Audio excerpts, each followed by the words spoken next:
Bonjour à tous, ici Rodem pour signalforex.fr, site d'analyse et de stratégie basée sur le trading. Et comme chaque semaine, je vous propose une analyse ainsi que mon approche pour la parité euro-USD. Donc en l'occurrence pour la semaine du 13 au 17 août 2012, pour la semaine prochaine. Donc pour résumer la semaine précédente, je vais prendre le graphique journalier. Voilà, donc la semaine qui vient de se dérouler, nous avons une semaine beaucoup moins chargée en termes de statistiques et sur le plan fondamental comparé à la semaine d'avant. Donc une semaine vraiment basée sur des seuils de prix. Donc la semaine dernière, on a vu dans la précédente vidéo le seuil des 1,2440 que je vous avais proposé. Seuil plus important, que moi je considère comme plus important que la 24. Donc effectivement nous avons passé la 24, nous avons rebondi sur la 2440, donc il a vraiment bien joué, c'est un seuil de prix qui a vraiment bien joué son rôle de résistance. Donc si on regarde le graphique H1, on voit qu'on a fait un double top sur cette résistance à 2440. Pour rebondir une première fois sur la 2330, puis pour casser ensuite la 2330 à la baisse. Donc on a eu un nouveau signal de vente. Alors je reprends le graphique journalier. On a eu un nouveau signal donc de vente sur les 1,2330 à la cassure, donc jeudi en clôture. Moi je prends en compte vraiment en clôture journalière, voire donc on aurait pu rentrer prenant le graphique H1. Ici, on aurait pu rentrer, je vais peut-être zoomer pour que vous voyez mieux. Voilà, donc un graphique H1, on aurait pu rentrer ici. Donc le 9 août, hein, c'était jeudi. Jeudi à la cassure des 23,30, donc en clôture H1 ici, aux alentours de 1,2310. Hein. Donc là, on avait un nouveau signal de vente. Donc pour ceux qui se positionnent ici, donc un stop au-dessus d'un 23,30 avec un objectif. Donc je reprends dans ce cas mon graphique en journalier avec un objectif à 1,2230, 1,2220 environ ici. Hein, donc une zone support, enfin un seuil de prix que je vous avais donné la semaine dernière dans notre zone, dans notre range ici. On a je vous avais donné deux seuils à l'intérieur de ce range qui est délimité par les 1,2150, 1,2160, puis les 1,24, maintenant 1,2440 plus. Hein.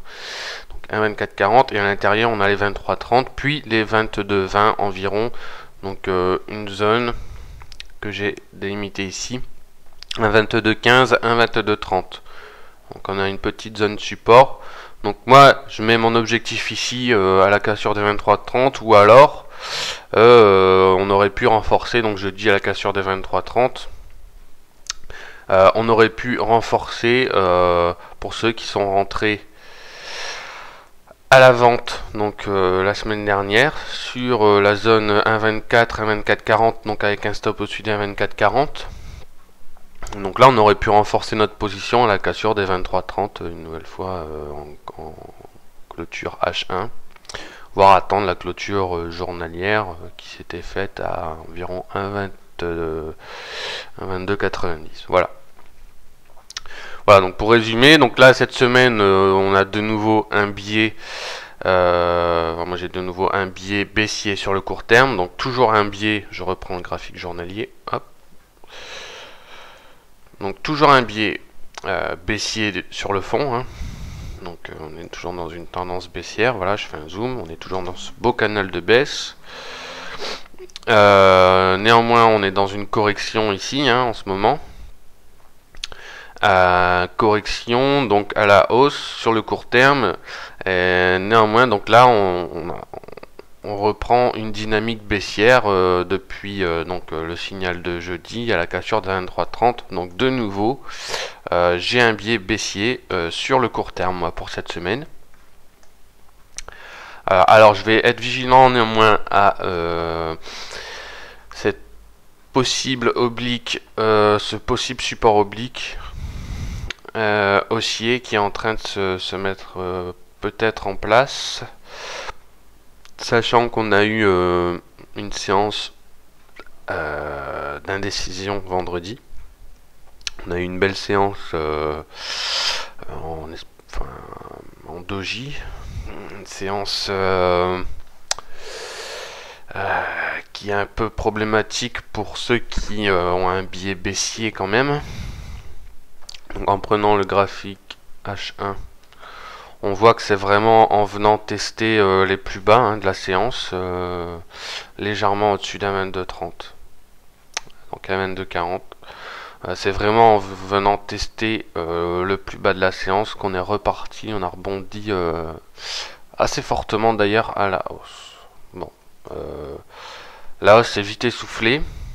Hein, on a quand même clôturé sur une séance baissière légèrement. Si je reprends le graphique journalier, graphique journalier, donc on a une séance quand même légèrement baissière vendredi. Voilà. Néanmoins, donc on a quand même de l'indécision, sachant qu'on est juste au-dessus de cette possible, je dis bien possible, oblique haussière. Donc, concernant une figure chartiste, pour l'instant, moi je reste assez indécis. J'ai vraiment que cette oblique haussière pour l'instant. Parce que concernant le haut d'une possible figure chartiste, c'est trop... Je trouve que la configuration est trop compliquée. On pourrait tracer cette oblique-ci, ça nous ferait un triangle. On aurait une espèce de triangle de congestion ici, une zone de congestion. À la rigueur, on pourrait tracer une oblique ici. Donc ce qui nous donnerait là par contre un biseau haussier. Hein.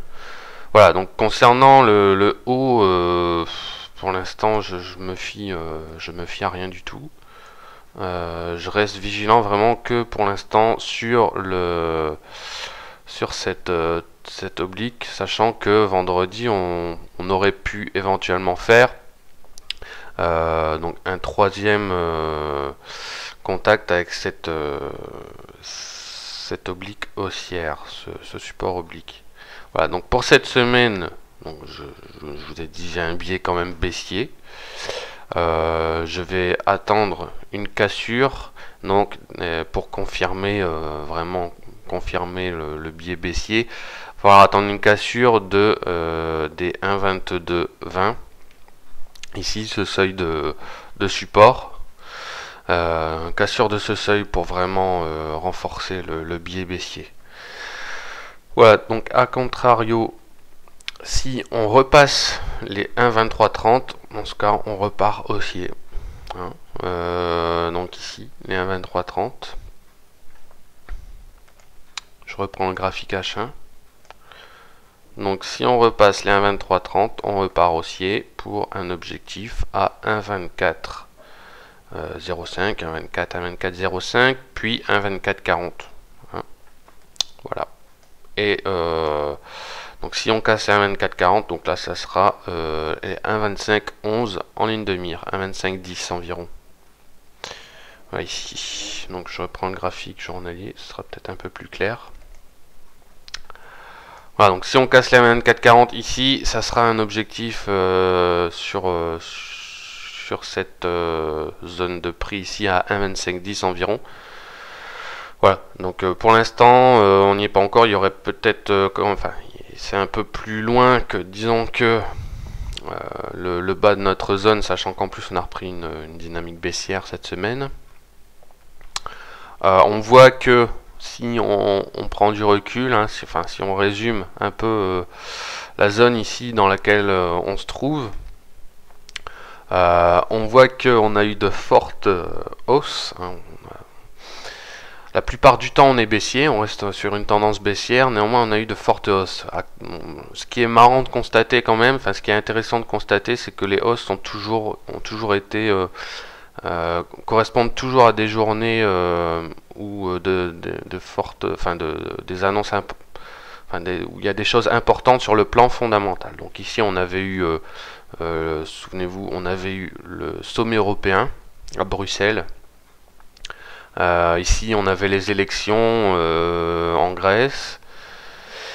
Ici, dernièrement, il y a 15 jours, on a eu le discours de Mario Draghi. Ici, pareil, discours de Mario Draghi. Donc voilà, à chaque fois, c'est vraiment des vents d'euphorie dus à des annonces. Et puis la tendance de fond reprend le dessus à chaque fois. Donc là, on reprend de nouveau un biais baissier. On va être vigilant au 22,20 environ, à ce seuil. Donc si on casse à la baisse, on a un objectif à 1,2160. Voilà. Puis après, restons vigilants à ce seuil d'un 21,60. Si on casse à la baisse, on ira certainement retester les 1,20. Ici, note le plus bas qu'on a fait. Donc si on casse à la baisse, les 1,2160, pardon. Le plus bas qu'on avait fait à 1,2040 environ, 1,2045. Voilà. Donc dans ce cas, être vigilant. Si jamais on venait à tester ce seuil, c'est possible qu'on vienne le tester cette semaine. Le casser, le casser, va falloir vraiment une belle impulsion. Voilà. Donc pour cette semaine. Concernant donc le calendrier économique, alors je vais prendre rapidement le calendrier économique. Voilà, donc lundi 13 août, nous n'aurons pas de statistiques majeures concernant l'euro et les États-Unis. Nous aurons des émissions quand même pour l'Allemagne, la France et les États-Unis. Donc éventuellement être vigilant sur ça. Ensuite, je passe directement au mardi 14. Mardi, nous aurons à 8h, heure de Paris, 8h du matin, le PIB allemand trimestriel ainsi qu'annuel.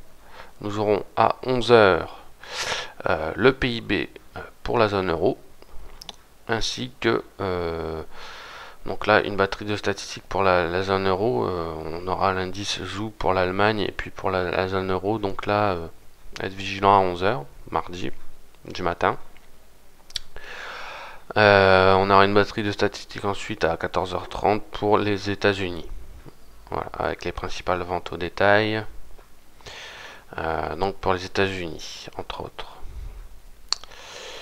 Le mercredi 15 août, journée assez chargée également, de nouveau à 14h30 avec pour les États-Unis l'indice des prix à la consommation, l'indice Empire State Manufacturing et donc de nouveau à 15h quelques statistiques donc dans l'après-midi. Donc la journée chargée aussi concernant les États-Unis, pardon. Le jeudi 16 août, nous aurons à 11h du matin l'indice des prix à la consommation pour la zone euro. Surtout, on aura 14h30 de nouveau des chiffres pour les États-Unis avec les revendications chômage. Les revendications chômage à 14h30 accompagnées des constructions de logements et permis de construire pour les États-Unis.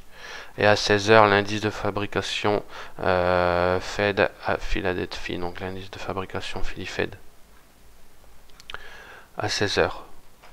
Et pour le vendredi 17 août, nous n'aurons pas de statistiques majeures à part le Michigan Sentiment à 15h55.